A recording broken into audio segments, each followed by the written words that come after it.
We are back in Biyam Darkecha, and we are pushing further into Achila. And we are on Ot Daled Daf Lamed, Daf 30. Ha'avoda hi levarer. The service, or the avoda, is to clarify. Nimsa, she'avoda ba'achila hi lezakoret mitzius Hashem yizbarach. We find that the service, or the work of eating, is to remember the existence of Hashem, our Creator.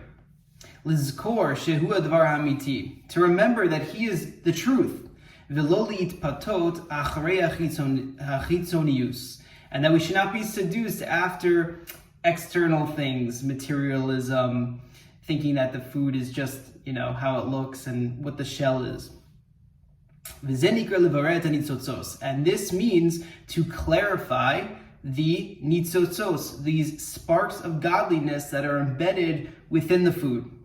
Livror et ha'or hapnimi, in order to bring out, to clarify this inner light, ha'amiti, the truth, ha'nitzotz ha'elokim mitoch ha'kisui ha'gashmi, to bring out this spark of godliness that's concealed within the material view and the material aspect of the food, how it looks, how it smells, how it tastes. Because they're mixed up together, right? The godly spark is mixed up within the material, and we are pulling it out, we are clarifying it. Ad kedei kach, to the extent, shebemar'eh einayim nira sheyesh rak gashmius, v'nira she'atam achius hem mehame'achel hagashmi. So the spark is embedded within the material cover, to the extent that we just see a physical fruit, and it appears that even the taste and the life force is just material, right? We have vitamins and we consume them, and it's all this material process, and you can have people who feel it's that way. But the Jew needs to clarify and sort, in a sense, right? You're sorting the good from the bad, the holy from the unholy, or the pure from the impure, or the holy from the material. V'lichshov b'idiyah berura kodem achila v'toch yedei achila so shebetoch ha'ochel yesh nitzotzos elokim shehem ha'koach haruchani hamechaye ve'hamehave et ha'machal.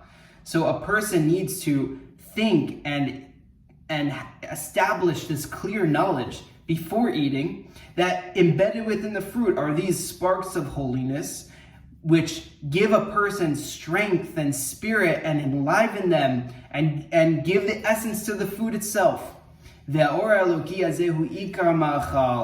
this godly light is the main part of the food. And even the taste is what is getting its life force from the godly spark. Person needs to contemplate with a clear thought about this matter. And he should think, where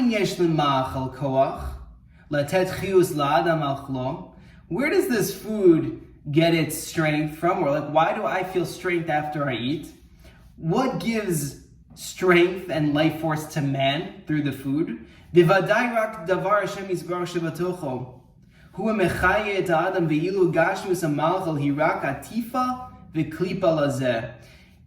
certainly Hashem Yisbarach, His light that's embedded within the food, who gives life to a man through eating the food.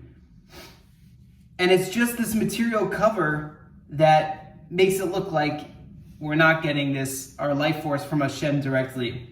A person sets this thought in their mind, especially before eating, before they go into it, that these holy sparks are the essence of the matter, their essence of eating, their essence of getting your life force from Hashem. These are the only things that give a person life. And even the good taste is from these holy sparks. ובזה הוא מעלה את הניצוצות שבאוכל ומתקנם Ki megale et amitatam umotzi otam mehastara. And through eating, a person elevates these sparks and provides a tikkun for them, a rectification for them. Ki megale et amitatam, and he reveals the truth and takes them out of the hiddenness.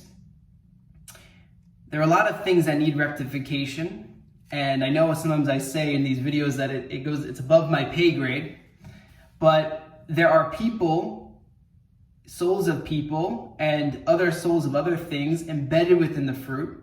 And when a person makes a bracha on this fruit or food, they are provided a tikkun, an elevation.